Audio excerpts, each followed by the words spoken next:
apparemment rédigé en gardant à l'œil la disciplination du rôle de Hiss. Toutes les notes et les commentaires sont les siens et ceux-ci n'ont aucun sens si on les extrait de leur contexte fondamental. Son appartenance au complot, M. Britton Baron, l'un des deux historiens du département d'État dont le refus d'altérer l'histoire et de supprimer les données officielles entraîna leur destitution, déclara publiquement en février 1956 à Chicago que, s'il y avait l'autorisation, il pourrait rapporter des incidents qui démontrent le pouvoir dont disposait Alger Hiss et la manière dont il agissait dans les hautes sphères, ajoutant que le rapport officiel ne mentionnait pas la plupart des actions les plus marquantes qu'il entreprit au cours de cette conférence capitale. Le nom d'Alger Hiss est le plus connu dans ce contexte à cause de son procès et de sa condamnation. Selon M. Whittaker Chambers, qui est l'expert faisant autorité sur ce sujet, c'est l'homme connu sous le nom de Harry Dexter White, qu'il qualifie comme étant l'un des hommes les plus puissants de la planète, qui pourrait avoir joué un rôle encore plus important en termes d'élaboration de la politique d'État américaine au service des intérêts soviétiques.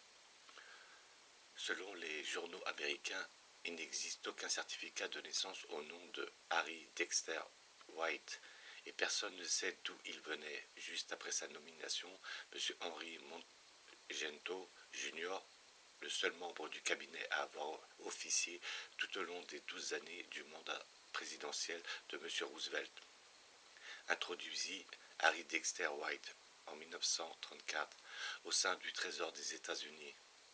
Sa progression, comme celle de M. Hiss au département d'État, y fut rapide, ce qui suggère l'existence d'un puissant soutien.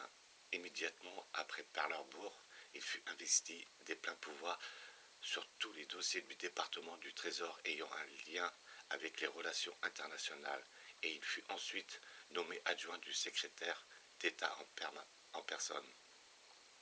Durant toutes ces années, l'homme dont l'identité ne sera apparemment jamais connue fut un agent soviétique, et la preuve fut fournie au président Roosevelt qui l'ignora. M. Whittaker Chambers déclare qu'il reçut pour la première fois des documents secrets du Trésor de la part de M. White pour transmission au gouvernement soviétique en 1935 et en 1939, après l'alliance entre Hitler et Staline. Il était prêt à présenter les documents prouvant les activités de M. White et de M. Hiss. Ces documents furent alors conservés en lieu sûr par ses soins pendant 9 années supplémentaires, jusqu'à ce qu'il les ressort afin d'anéantir le procès en diffamation que M. Hiss lui avait intenté. Au début, à la fin, aucune entité gouvernementale ne prit en considération. En 1941, le FBI interrogea M. Chambers, qui donna le nom de M. White, mais aucune procédure ne s'ensuivit. Le FBI fut également incapable de mettre en branle une quelconque mécanique gouvernementale sur ce dossier, et les révélations qui suivirent, grâce à des agents privés, n'eurent lieu qu'en 1948. La première intervention notable de M. White dans la politique nationale américaine eut lieu en 1941, selon les déclarations des deux sources au-dessus de tout soupçon. Il est celui qui rédigea l'ultimatum américain du 26 novembre par lequel le Japon fut, entre guillemets, manipulé afin qu'il tire le premier. À Pearl Harbor, phrase du secrétaire Stimson. Ainsi, l'on peut retrouver sa patte dans l'action initiale lors de l'entrée de l'Amérique dans la Seconde Guerre, ainsi que l'influence soviétique derrière cette action. Ayant façonné le début de la Seconde Guerre, il en façonna aussi la fin, dans l'intérêt du même parti, celui de ses maîtres. Il est généralement considéré comme étant l'auteur du plan Morgenthau. Dans chacun de ces cas, par conséquent, la politique nationale américaine fut élaborée par le Trésor des États-Unis, et non par le département d'État ou le ministère de la Défense, qui, sous le président, sont les organes constitutionnellement responsables des affaires étrangères en temps de guerre et au sein du Trésor. comme on l'a montré, M. White était entièrement responsable de tout ce qui touchait aux affaires étrangères. Depuis la fin de la Seconde Guerre, la tendance générale est de considérer M. White comme étant l'auteur de ces actions désastreuses. Sans beaucoup d'hésitation, on peut désigner le chef de cabinet lui-même, M. Henry Mogento Jr. M. Mogento fut celui qui nomma initialement M. White, signa l'ultimatum contre le Japon en novembre 1941 et le plan de démantèlement de l'Allemagne en septembre 1944. Et dans les deux cas, le président Roosevelt agit selon les plans présentés. Il est par conséquent difficile de séparer les responsabilités de M. Mogento et M. White, et nous pouvons aller jusqu'à conjecturer que le cerveau de ce plan fut celui de la personne portant le pseudonyme de M. Harry Dexter White. La genèse du plan Mogento relative au démantèlement de l'Allemagne en petite province, de la destruction de son industrie et de l'inondation de ses mines et de sa rétrogradation au rang de pâturage pour les chèvres fut décrite en 1947 par M. Fred Smith, un autre adjoint au secrétaire du Trésor. Il déclara que la première discussion sur ce sujet à laquelle il assista appliqua le général Eisenhower, M. Mogento et M. White, et eut lieu dans la tente de campagne du général au sud de l'Angleterre le 7 août 1944. Selon M. Smith et M. White, mit le sujet de l'Allemagne sur la table. Le général Eisenhower dit qu'il souhaitait leur mener la vie dure pendant un moment. L'ensemble de la population allemande joue les paranoïaques et M. White fit remarquer, ouvrez les guillemets, nous pourrions avoir besoin de vous citer à propos de la manière dont gérait le peuple allemand, que quoi le général Eisenhower déclara qu'il était d'accord. Sur cette base, M. Mogento conclut, entre guillemets, le plan et se rendit à Londres pour l'analyser, et M. Churchill et M. Eden, puis il revint en Amérique par avion et le présenta au président Roosevelt.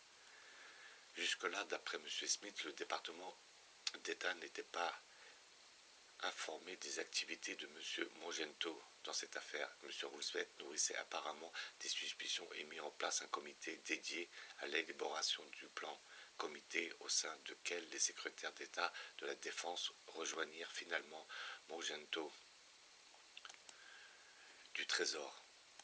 La présentation du plan Mogento au comité entraîna la plus violente explosion qui ait jamais eu lieu dans les glorieux appartements de la Maison-Blanche.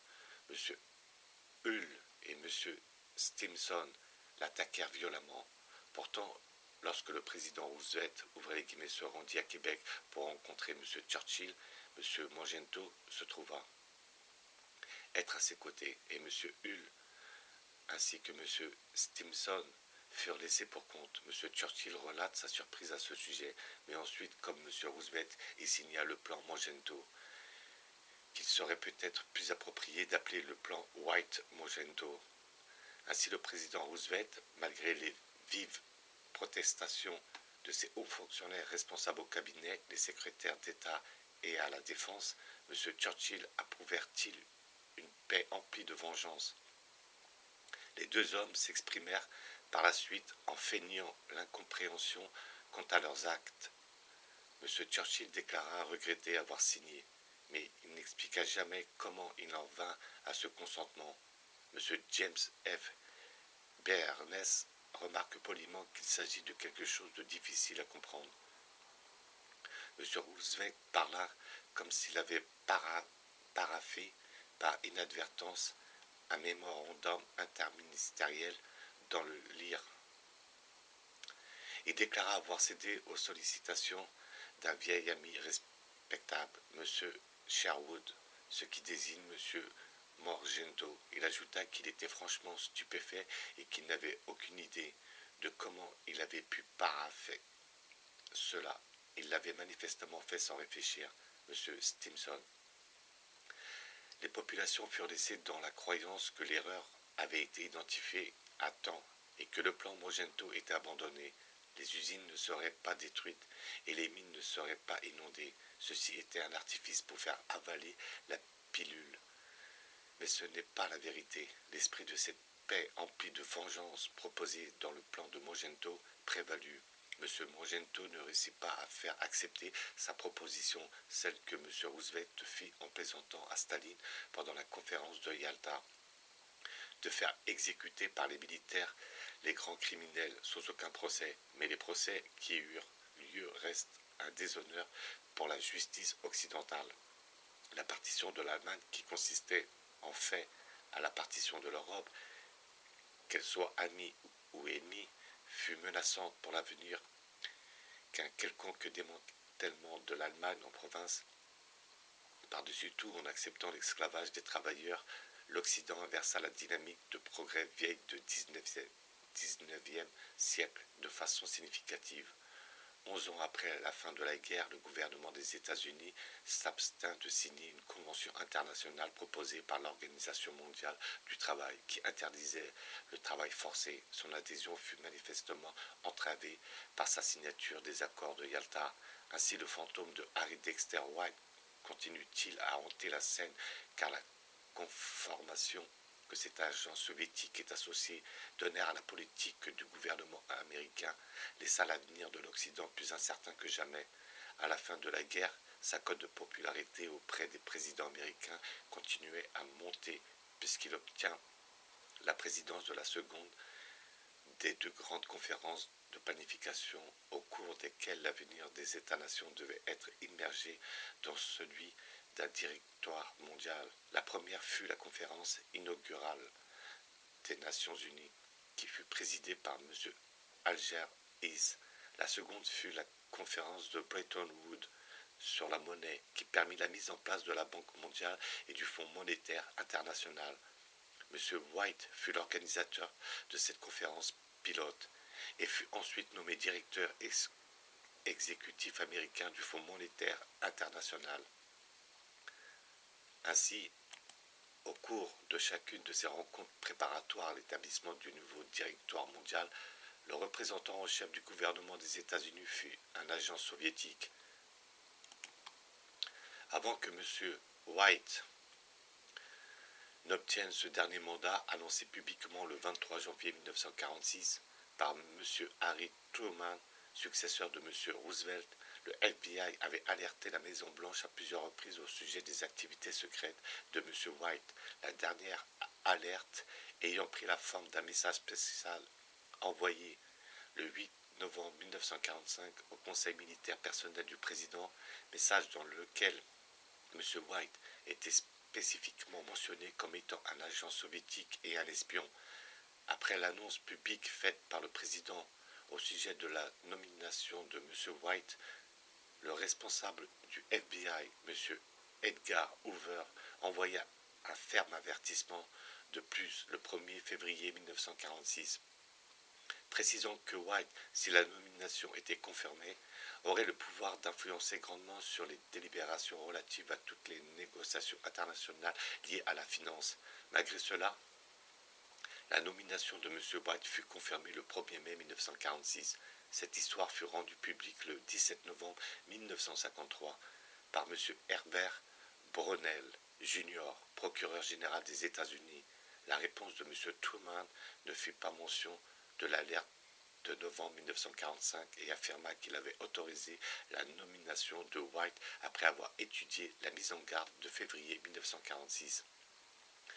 En avril 1947, date à laquelle les révélations de M. Hiss devenaient imminentes, M. White démissionna pour raison de santé. En août 1948, lorsque les preuves de sa culpabilité furent établies et qu'elles étaient sur le point d'être rendues publiques, il fut convoqué par la commission parlementaire sur les activités anti-américaines et contesta avoir jamais fait partie du complot et fut alors confronté en privé à certaines des preuves les plus accablantes, qui aujourd'hui sont toutes archivées. Il fut retrouvé mort 3 jours plus tard et reçut les funérailles juives.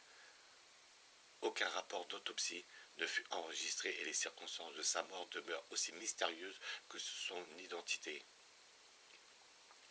Près de 7 années plus tard, le 3 janvier 1955, la Commission de sécurité interne du Congrès des États-Unis rapporta ouvrez les guillemets.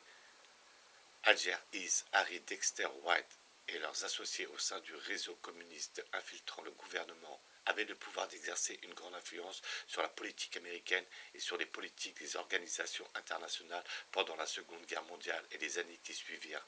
Il s'agit de la période cruciale et extrêmement dangereuse appelée entre guillemets période de confusion à laquelle j'ai fait précédemment référence, les dernières années de la guerre et les premières années qui suivent sa conclusion.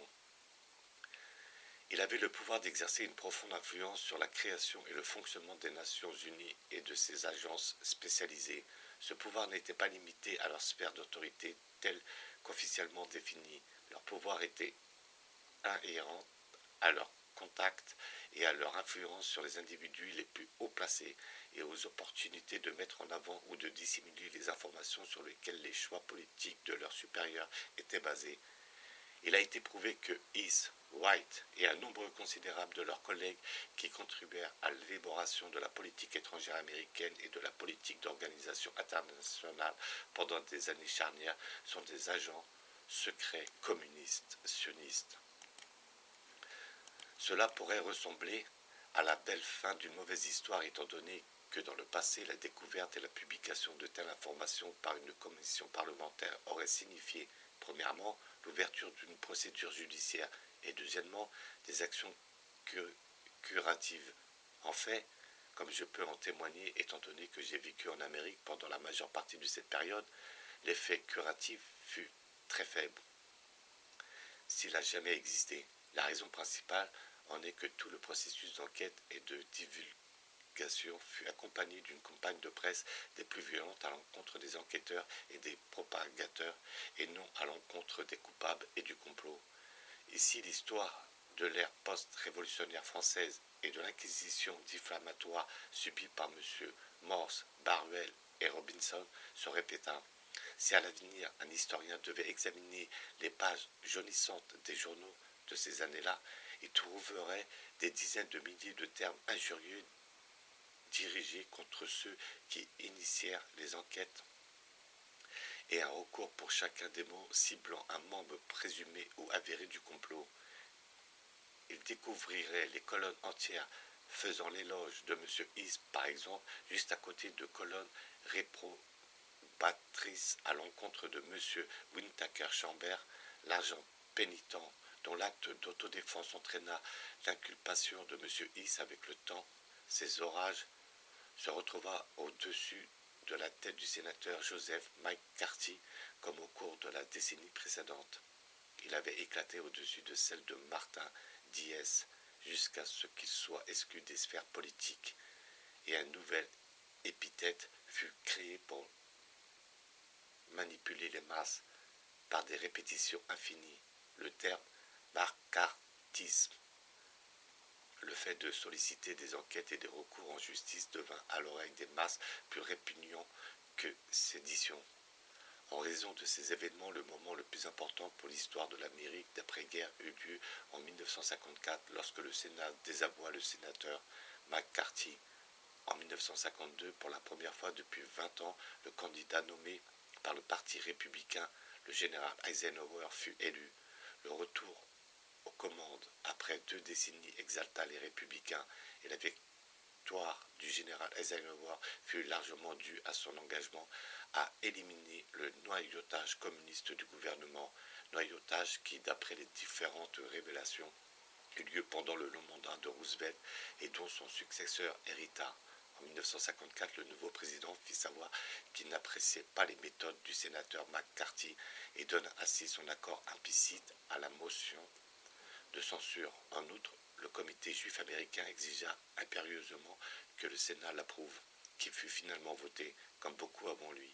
Le sénateur McCarthy commença à disparaître de la scène politique et le principe selon lequel les enquêtes étaient pernicieuses fut rétabli.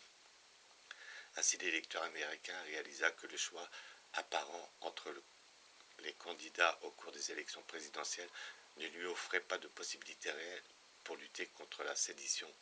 Avec cette motion de censure approuvée par le président de l'époque, toutes les enquêtes et toutes les révélations furent enterrées. À partir de ce moment, les agents conspirateurs furent implicitement autorisés à reprendre les activités souterraines qui, pendant la Seconde Guerre, avaient abouti aux situations orchestrées par M.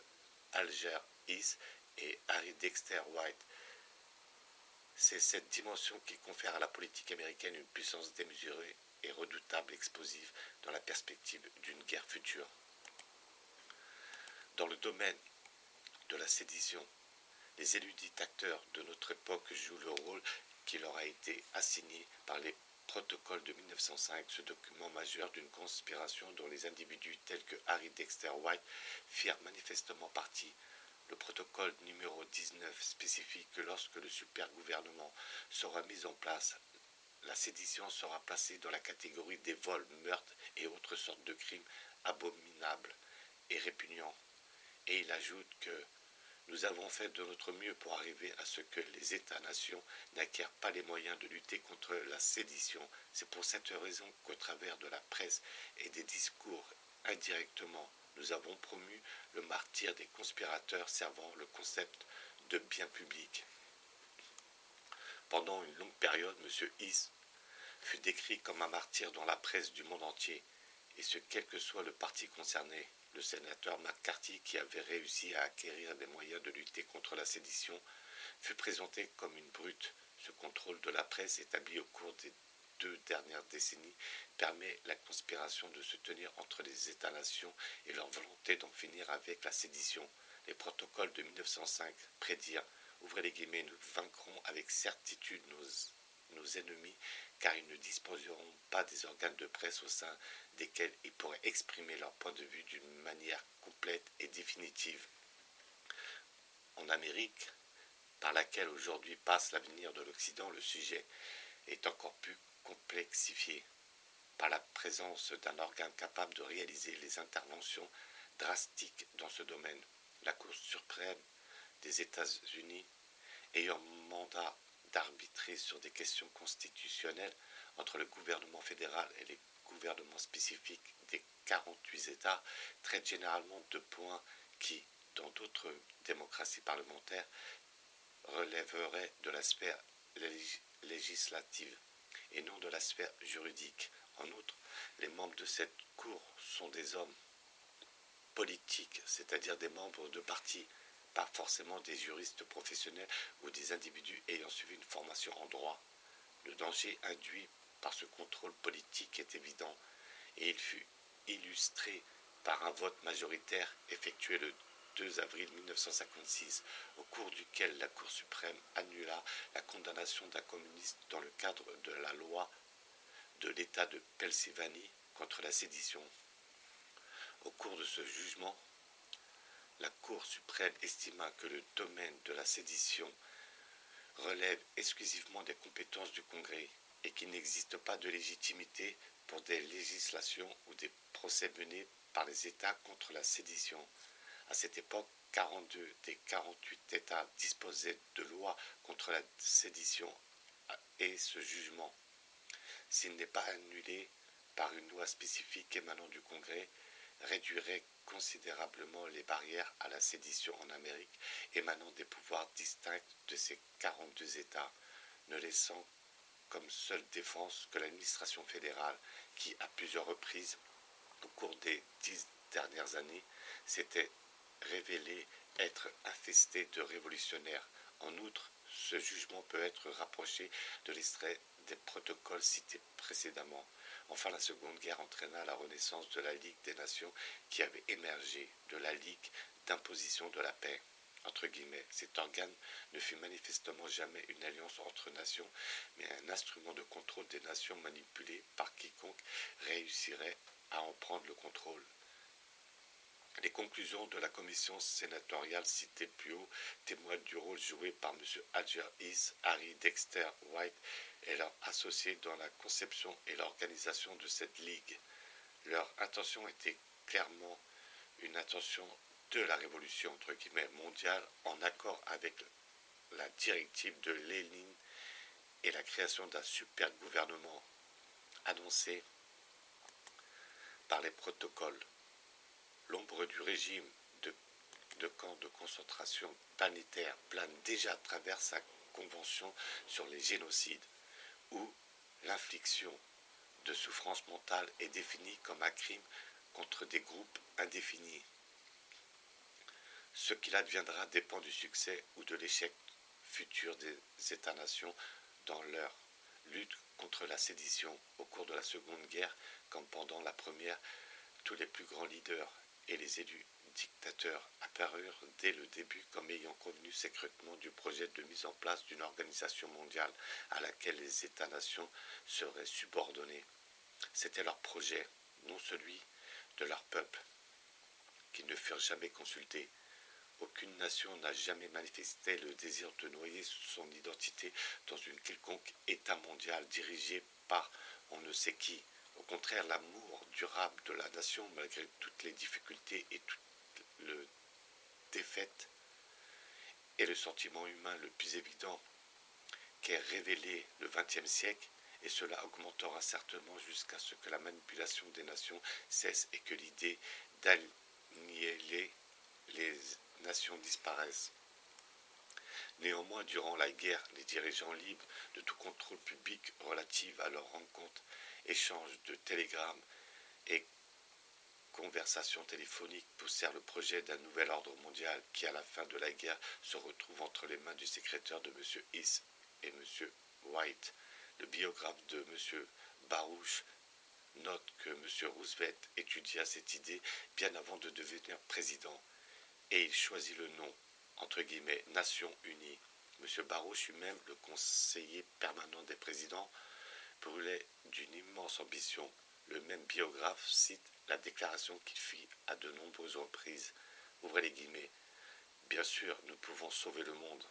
L'absence d'humilité est le trait le plus marquant chez chacun de ces individus. À cet égard, M. Churchill est aussi décevant aux yeux du chercheur qu'il est rassurant en ce qui concerne la stricte conclusion de la guerre en Europe qu'il tenta incontestablement d'éviter.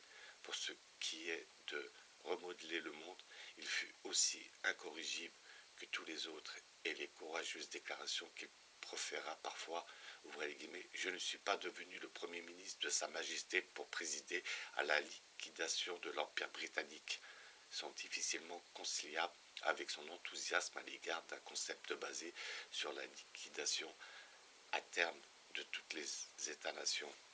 Ainsi, à l'époque où la conclusion désastreuse de la guerre en cours était concoctée, ces dirigeants se penchaient-ils sur les notions de gouvernement mondial? Ils ne pouvaient ou ne voulaient tirer de ce conflit une vraie victoire, mais ils étaient prêts à réorganiser le monde. Les questions relatives à une organisation mondiale, déclaration de M. Churchill en novembre 1944, occupaient désormais chacune de nos pensées. Depuis la lointaine Afrique du Sud, une nouvelle fois le général Smuts éleva la voix déclarant que la Russie soviétique devait être invitée aux discussions. Et depuis Washington, le président Roosevelt confirma que l'État révolutionnaire qui avait aidé Hitler, Jacob Rothschild, à déclencher la guerre devait être un membre à part entière dans toute association de grandes puissances créée afin de prévenir les conflits internationaux. M. Roosevelt prévit une période de différence et de compromis au cours de laquelle l'enfant apprendrait à marcher. M. Churchill commenta que l'enfant était l'instrument mondial et par conséquent ce terme semble avoir été le favori parmi les dirigeants de l'époque. De cette manière, grâce à une guerre mondiale de plus, la Ligue d'imposition de la paix fit à nouveau surface et les agents de la conspiration occupaient de nombreux postes clés dans l'organe central et dans ses agences auxiliaires, comme on pouvait le prévoir étant donné les circonstances qui sont désormais connues. M. Hiss et M. White étaient les chefs de ce vaste clan.